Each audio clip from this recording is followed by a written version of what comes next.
2023-এ অনেক OTT release হয়েছে। সেই ওটিটি রিলিজগুলি বাংলা ইন্ডাস্ট্রিতে কতটা সাকসেস পেয়েছে সেটা নিয়ে আজকে কথা বলবো এবং লিস্ট আপনাদেরকে দেবো যে কোন কোন ওটিটি রিলিজ পেয়েছে। তো চলুন শুরু করা যাক এই ভিডিওটি। সবার প্রথমে যে ওয়েব সিরিজটির ব্যাপারে বলবো তার নাম হচ্ছে ডাকঘর। অভ্রজিৎ সেন পরিচালিত এই সিরিজে অভিনয় করেছেন সুহূত্র মুখোপাধ্যায় এবং দিতিপ্রিয়া রায়। ছিমছাম গল্প, দক্ষ অভিনয়ে ডাকঘর সকলেরই পছন্দের তালিকায় রয়েছে।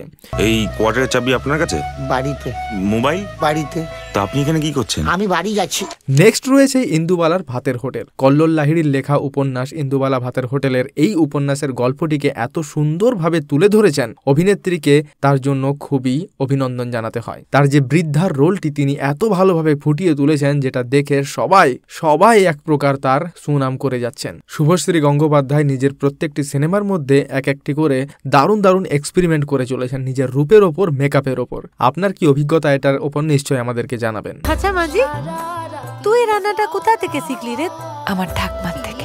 নেক্সট রয়েছে গোরা সিজন 2। গোয়েন্দা সিরিজের তালিকায় আগাগোড়াই এগিয়ে রয়েছে গোরা। দ্বিতীয় কিস্তিতে ঋত্বিক চক্রবর্তী, সুহূত্র মুখোপাধ্যায়ের সঙ্গে নজর কেড়েছেন উষসী রায়, মানালি দের মতো তারকারা। ছড়িয়ে গড়গড়িয়ে মোরে আরো আরো আরো দাও ক্লু। এই কে রে? দেব নাকি এসে গলা টিপে?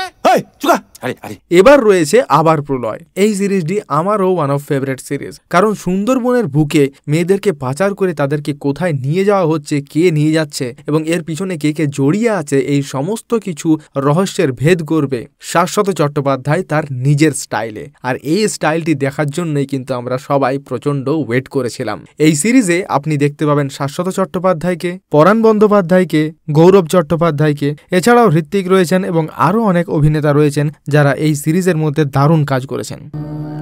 মার গাড়িয়েছে আপনি, তার মানে আমার পেছন মারিয়ে আমাকে এখানে আনিয়েছে। নেক্সট রয়েছে কুমুদিনী ভবন। থ্রিলার সিরিজটিকে তার অভিনয়ের গুণে এগিয়ে নিয়ে গিয়েছেন উষসী রায়, তাকে সঙ্গ দিয়েছেন অম্বরীশ ভট্টাচার্য। সব মিলিয়ে দর্শকদের মন জয় করেছে এই সিরিজটি। এই নিয়ে 211টা মৃতদেহ চোখের সামনে দেখতে হবে, মাঝে মাঝে নিজেকে যমদূত মনে হয় জানিস। এবার আপনাদেরকে বলবো শিকারপুর। অঙ্কুশ হাজরা একেবারে অন্য রূপে ধরা দিয়েছেন এই সিরিজের মধ্যে। অভিনেতা হিসেবে তাকে নতুনভাবে আবিষ্কার করেছে দর্শক। একই সঙ্গে সিরিজের গল্পও মন জয় করেছে সবার। কেসটা অতটা সহজ হবে না। কিছু করতে পারলি? ধরতে পারলি খুনিকে তুই? আমি পারবো ওস্তাদ। নেক্সট রয়েছে ছোট লোক। বছরের শেষ ভাগেই এসেছে অন্যতম সেরা সিরিজটি। ইন্দ্রনীল রায়চৌধুরী পরিচালিত ছোট লোকের গল্প থেকে চিত্রনাট্য সবকটাই প্রায় নিখুঁত। ইন্দ্রাণী হালদার, গৌরব চট্টোপাধ্যায়, প্রিয়াঙ্কা সরকারের অভিনয় নজর কেড়েছে সবার। তবে পুলিশ ইন্সপেক্টর সাবিত্রীর চরিত্রে তাক লাগিয়ে দিয়েছেন দামিনী বেনী বসু। বিশেষ চমক দিয়েছেন উষসী রায়ও। সিরিজে তার চরিত্রটির জন্য নিজেকে সম্পূর্ণভাবে ভেঙে নতুনভাবে গড়ে তুলেছেন তিনি।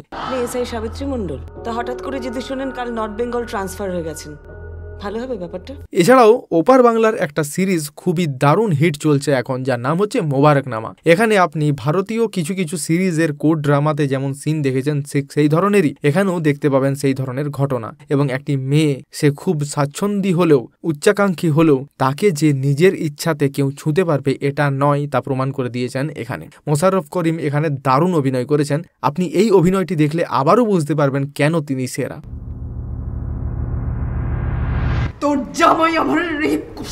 এছাড়াও চিরঞ্জিত স্টারের একটা সিরিজ বেরিয়েছিল যার নাম হচ্ছে পর্ণশবরীর সাপ। পরমব্রত এর ডিরেক্টর এবং অসাধারণ কাজ দেখিয়েছেন, অসাধারণ নতুনত্ব দেখিয়েছেন এই সিরিজের মধ্যে, যেখানে একটা হরর টাচ রয়েছে। এবং এই সিরিজটিও এবছর খুব দারুণ হিট করেছে, যার সিকুয়েল বার হবে বলেও আমরা শুনছি। চমকপুরের সকলের খুব বিপদ স্যার, আপনি বাঁচাবেন তো? এবার আপনি বলুন এই সমস্ত লিস্টের মধ্যে আপনি কোন সিরিজটি দেখেননি এবং যদি দেখেছেন তাহলে কোনটি আপনার ফেভারিট। কমেন্ট করে জানাতে একদমই ভুলবেন না। ধন্যবাদ।